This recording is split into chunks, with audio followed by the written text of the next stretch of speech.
hoye hoy walenta shako hoye hoy mamarina noye simbana wailele rumana gopira wajiana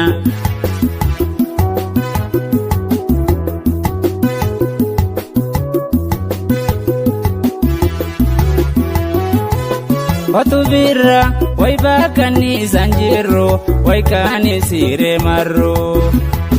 Losha dubra way kanda to konjiro way kambari walgarro Watubira way kenya bora gola way bordo te wasana Ulantala way atanumbasini way iriyan kafana Wallo hoye hoy walenta shako hoye hoy mamarina noye Simbana wailele rumana gopira wajiana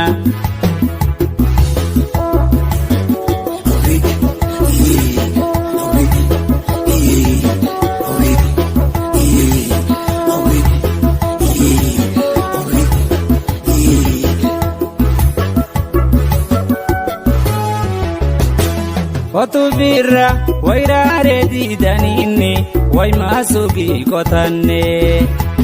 Losha dubra way maratu jalala no alingala fanne Watubira way doyo ya ole way lono bosha ole Ulantala way akanyar kogala ansi olola ole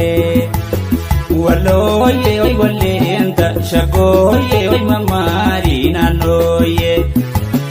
Simbana wailele rumana waitira wajiana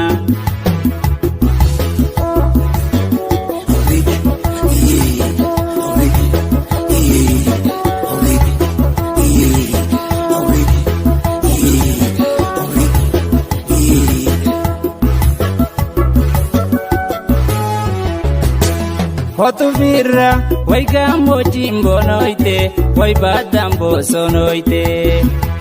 Losha dubra way dire natin jire way natu golgoloite Watubira way kale jiro nole way barbadu maketi Ulantala way gange bori hoto way zinari abedi Wallo hoye hoy walenta shako hoye hoy mamarina noye Simbana wailele rumana gopira wajiana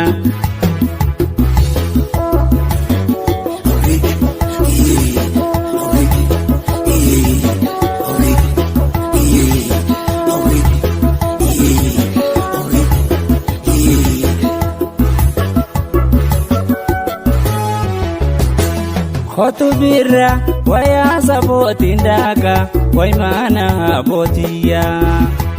Losha dubra way muditin sida way hala martotiya Watubira way anano nanani way ganda Sheikh Hassani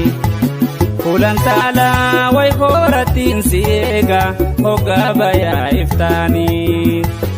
Wallo hoye hoy walenta shako hoye hoy mamarina noye